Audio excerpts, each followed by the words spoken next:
286 page 1.4.5 একটা question দেখো, রৈখিক বিবর্ধন কাকে বলে? এটা জানো নিশ্চয়ই, প্রতিবিম্বের আকৃতি বা বস্তুর আকৃতির অনুপাতকে রৈখিক বিবর্ধন বলে, সেটা বাদ দাও। 3 সেন্টিমিটার একটি দ্রুতককে অভিসারী লেন্সের সামনে রেখে সমশীর্ষ প্রতিবিম্ব পাওয়া গেল। প্রতিবিম্বের বিবর্ধন 3 গুণ হলে প্রতিবিম্বের দূরত্ব 12 সেমি। শোনো, বিবর্ধন মানে প্রতিবিম্ব সাইজ বাই বস্তু সাইজ।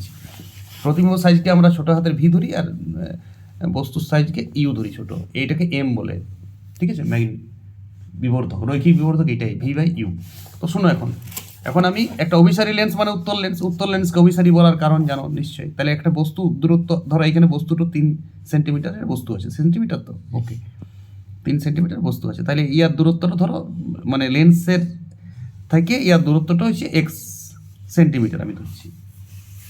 তাহলে প্রতিবিম্ব, সদ্বিম্ব, সমশীর্ষ প্রতিবিম্ব লেন্স উত্তল লেন্সের ক্ষেত্রে একটাই হয়, যখন ফোকাসের থেকে আগে চলে যায় তখন সেই দিকে হয়, ওটা গ্যারেন্টি অসৎবিম্ব হয়েছে। তো ধরো এইটা আমার প্রতিবিম্বটা তৈরি হয়েছে, এইটা ছিল এবি বস্তু, সিডি আর প্রতিবিম্ব 3 গুণ বলেছে। তাহলে এটা যদি 3 সেন্টিমিটার হয় তাহলে এটা 9 সেন্টিমিটার হবে। তাহলে ও যে একটা সেন্টারে কোণ উৎপন্ন করেছে আর এও কোণ উৎপন্ন করেছে, তাহলে এই দুটা ত্রিভুজ সদৃশ্য কোণ। 3 আর 9টা একই বাহু, আর এইটা এক্স ধরেছে, আর ইয়াদের মধ্যে দূরত্ব দিয়ে দিয়েছে, বস্তু আর প্রতিবিম্বের দূরত্ব দিয়ে দিয়েছে 12 সেন্টিমিটার। চলো তাহলে বলো সিডিও আর এবিও, এটা এবি ধরো বস্তু সাইজটাকে, তাহলে এবিও একটা সদৃশ্যকোণী ত্রিভুজ তৈরি করেছে। এবারে দেখো, এইটা আমরা জানি যে ইয়ার বাহু ভূমি বাই ভূমি মানে 3/9 সমান বস্তু দূরত্ব ইয়ার আছে এক্স, আর ইয়ার বস্তু দূরত্ব এক্স প্লাস 12। এক্সটা আমি কি ধরেছি? লেন্স থেকে বস্তুর দূরত্ব, আর বইয়ে সাপ্লাই দিয়ে আছে বস্তু থেকে প্রতিবিম্ব দূরত্ব, কেয়ার দেবে সবাই।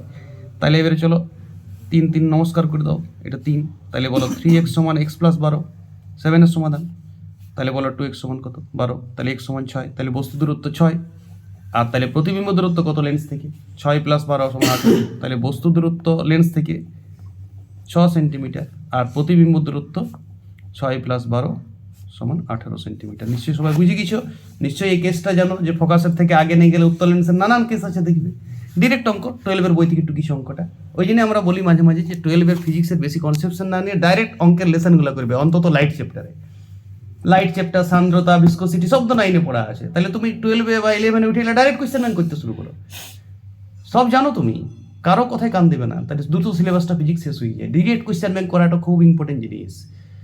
কে বলিস এটা মুড়ি? হ্যাঁ মুড়ি কেনে, আরও মুড়ির থেকেও হালকা বটে। বায়োলজি তো ডাইরেক্ট কোয়েশ্চেন ব্যাংক করাটাই উচিত। আমি দেখাই দেবো কী করে ডাইরেক্ট কোয়েশ্চেন ব্যাংক করতে হয়। ভয় লাগার কি আছে? কোয়েশ্চেন ব্যাংক আটকে সবারই, ভয় লাগলে হবে? ছাত্রের সামনে আবার ভয় কি? ওকে।